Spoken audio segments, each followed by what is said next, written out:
New Comic Book Day is right around the corner again. So let's take a look at all the comics on my pull list.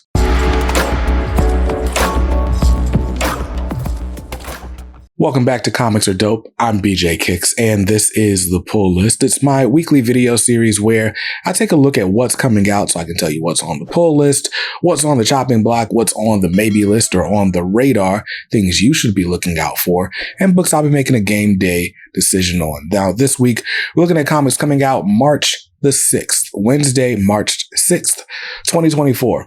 Tuesday, March 5th, if you're a big DC fan, which, by the way, they announced at Comics Pro this year. They're moving back to Wednesdays at some point later this year.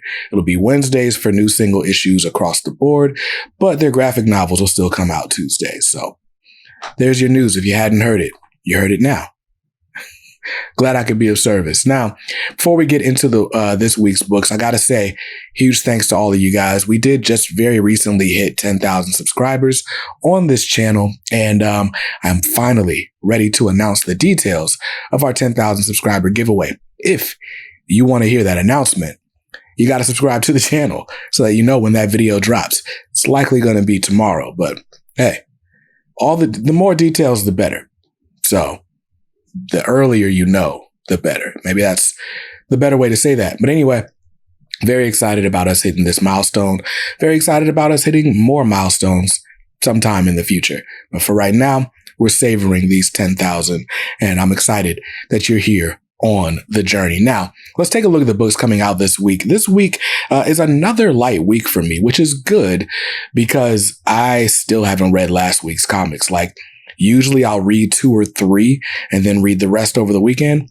No, haven't touched last week's pull stack. So thankfully it's a lighter week for me this week. And we'll go ahead and start with the book that I am most excited about. And this week that is Spectacular Spider-Man, issue number 1 from Marvel Comics. This one is written by Greg Weisman with art by Humberto Ramos. Now, you may have heard my conversation with Greg Weisman just over a month ago. We talked mostly about Gargoyles and the creation of Gargoyles and the 30th anniversary Kickstarter, which just recently ended for Gargoyles. But also in that conversation, Greg told me a bit about his sort of thesis for Spectacular Spider-Man, how excited he is to write Miles Morales and to return to Spider-Man in general. So if you missed that conversation, I'll link it up there. And I'll probably throw a clip out tomorrow of just him talking about Spectacular Spider-Man so that those who didn't hear it can hear it. But I'm excited about this. This is going to be following Miles and Peter. It is an ongoing team up. It's not a mini series. And as far as I know, it's set in the main continuity, but maybe it's kind of like a side tale. But basically, Miles is kind of, trying to learn from Peter, trying to learn from the elder statesman a bit. And Peter is trying to learn from Miles. And so you're seeing the relationships rub off on each other. That's something that Greg is really excited about, the interplay between the two Spider-Men. And I'm excited to see Humberto Ramos drawing it. And Greg Weisman being no stranger to Spider-Man, considering he was the creator and showrunner for the Spectacular Spider-Man cartoon from 2008, which is most widely regarded as the best animated depiction of Spider-Man. Yes, even topping the classic 1990s series. So for all those reasons, I'm excited about Spectacular Spider-Man issue number 1. It's coming out this week with a cover price of $4.99. I'm grabbing cover A. And next up on my Marvel Comics pull list is X-Men, issue number 32. Jerry Duggan's X-Men has been pretty good. I have been so in and out of this whole Fall of X saga. I feel like there's more I need to catch up on between the last Hellfire Gala and now, but I also feel like I didn't really miss much. All that to say, we're getting heavy action in the X-Men. This time around, according to the solicit, we've got Magic, or Ileana Rasputin, and Shadowcat, which Kitty Pryde, or Kate Pryde, is calling herself something other than Shadowcat during the fall of the House of X. And I can't remember what it is she's calling herself. But either way, Magic and Shadowcat coming out to play this issue. Cover price on this is $3.99. I'm grabbing cover A. And that's actually it only 2 books on the Marvel pull list this week. As long as I stick to the list, those are going to cost me $9 this week. And yeah, that's what's up. A light week from Marvel. Let's move over to the distinguished competition and see what's happening over at DC Comics. Well, for like what feels like the 5th week in a row, we got a Batman comic. So this week we got Batman issue 145. So the Joker year 1 storyline is over, and I wrote about it in my newsletter last week, 2 weeks ago, that the finale just kind of felt like, right? Like it was a cool story. Andrea Sorrentino's art was really good. Giuseppe Camuncoli's art was good. Like it felt like a side quest at the end of the day. There was one major revelation that came out of it, which I kind of want to spoil. I feel like it's not that big a spoiler, but it's going to help your understanding of the next issues of Batman. We'll put it like this. You know how Batman's got the whole Batman of Zur-En-Arrh sort of memory backup? Well, Joker might have something like that going on as well. And so at the very least, it tells us, hey, Joker's dangerous. And that's kind of all the Joker year 1 story told us. But I'll let you read the rest of it for yourself to figure out how you liked it. But anyway, now that the Joker year 1 story is over, we are back with this whole Zur-En-Arrh fail-safe Bruce Wayne war. And as a matter of fact, this arc is called Dark Prisons. This is part 1 of the Dark Prisons arc. Jorge Jimenez is back on art, which is always great. I've been enjoying the Chip Zdarsky run. It's a bit of a slow burn, which is weird to say in a book with so many like awesome action pieces. The story overall, like the story that's being thread through this run, feels like it's taken a bit to unfold, but it's been enjoyable every step of the way. So Batman 145, cover price on this one is $4.99. I'm grabbing cover A. And last book on the DC Comics pull list, yes, there are only 2. This week is Shazam, issue number 9. Shazam, written by Mark Waid. Art is not by Dan Mora. I should look up the artist, but that's going to take a little bit longer than I need to. Just know that this is Mark Waid's last issue. So the whole story arc with the alien race of accountant dinosaurs is finally coming to an end here, and then we're going to pass the reins on to a new creative team while Mark Waid and Dan Mora go to work on the Absolute Power event from DC, which, yes, I don't know if it's an event or a story arc, but point is, that's what Mark Waid's going to be working on. He doesn't have time to write Shazam, so we'll miss you, Mark Waid, on Shazam. Cover price on this is $3.99. I'm grabbing cover A. And that's it. Those are the only 2 books on the DC Comics pull list this week. So if I stick to the list, those are going to cost me $9. Same total for Marvel and DC. Not bad. Now, let's skip on over to the indies, where there's actually more books on the indie list than anything else. This week, I am grabbing from Dynamite Entertainment, Disney Villains Cruella, issue number 2. This is written by Sweeney Boo with art by Julia Mariana Puglia. I was thinking of the Julia Giacomo from the Lilo and Stitch series, also from Dynamite. Also really good. But Disney Villains Cruella de Vil, issue number 2. If you have not been following the series, if you didn't grab issue 1, basically this picks up just after the events of the first 101 Dalmatians cartoon.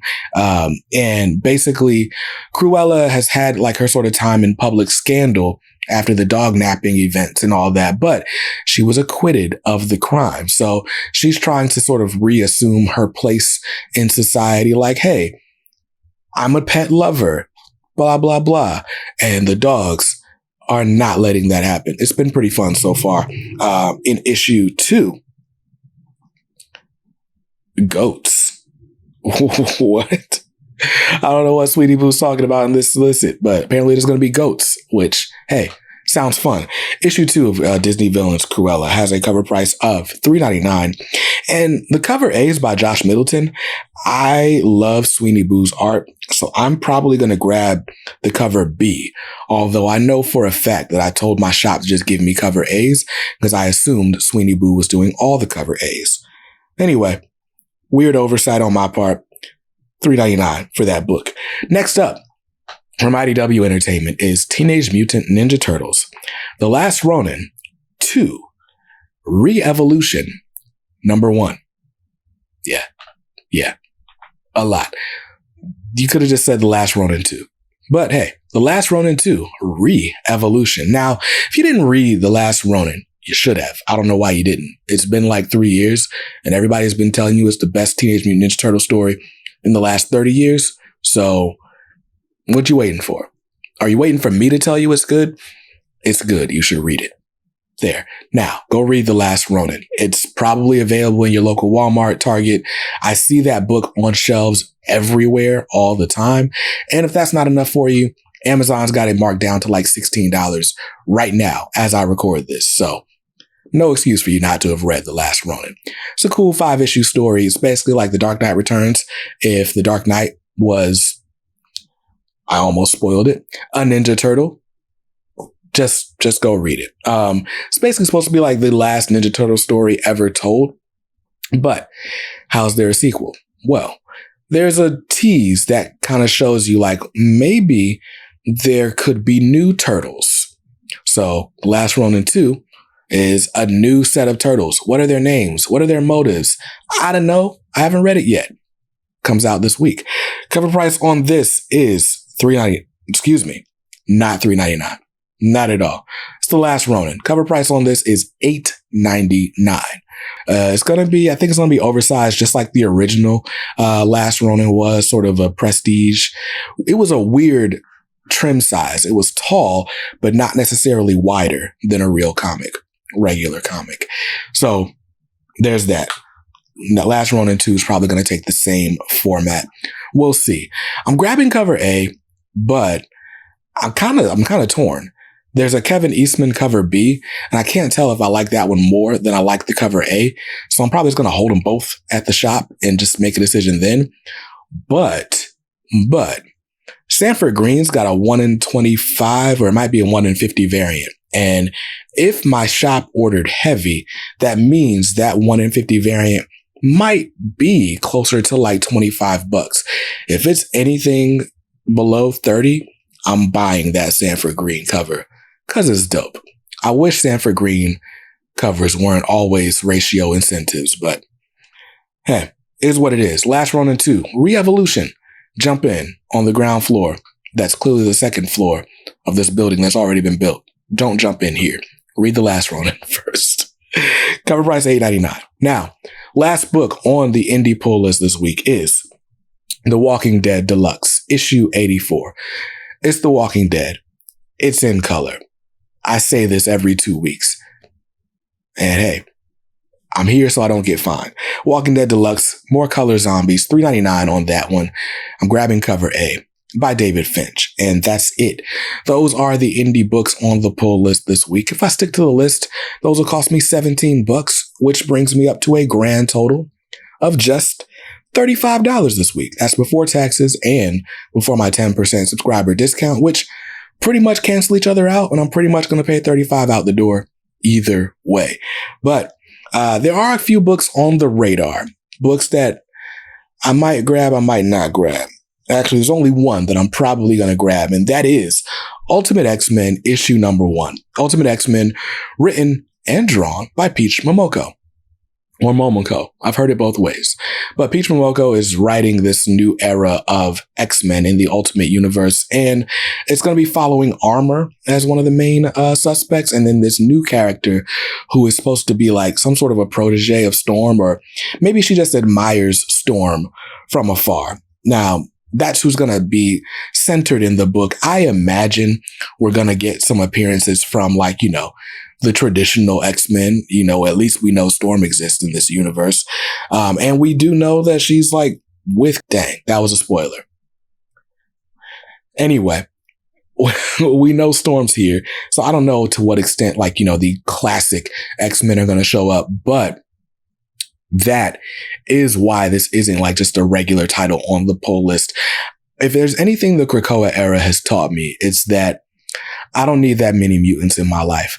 Ultimately, all I really care about are the X-Men who were X-Men when I was a kid. I don't really need new mutants. I don't need every mutant ever. Give me Cyclops, give me Wolverine, give me Storm, maybe Rogue, Gambit.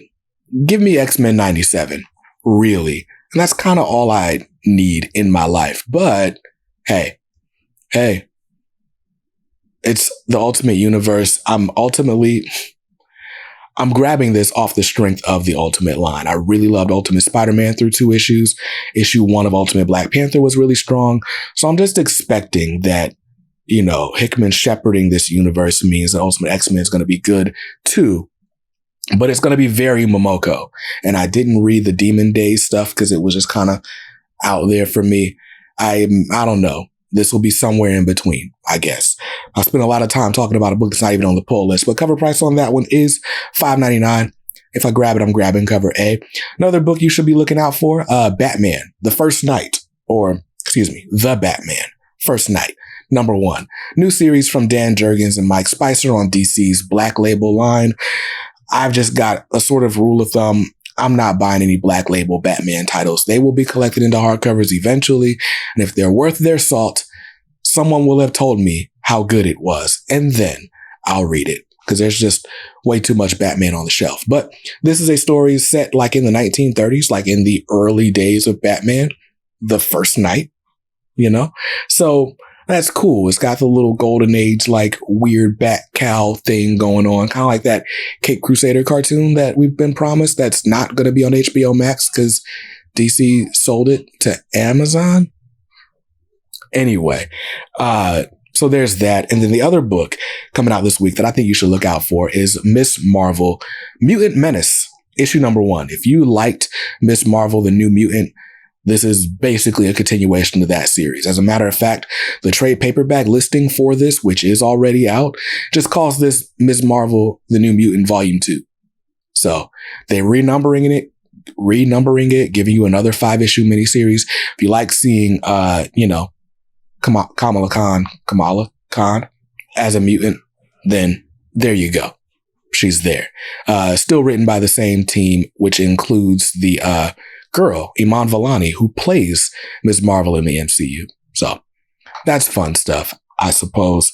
I didn't even write down the cover price on that one. I think the Batman one is $6.99. I think this one's going to be $4.99. But that's that. Those are the books on the radar. Like I said, I'm going to grab Ultimate X-Men just out of curiosity, just for sure. Probably not grabbing Ms. Marvel, but a pretty good week for new comics. Hopefully you see something you enjoy. Let me know in the comments down below what you're most excited about grabbing. I'll catch you guys in another video real soon. Till then, stay safe, stay awesome, and read something dope today. Peace.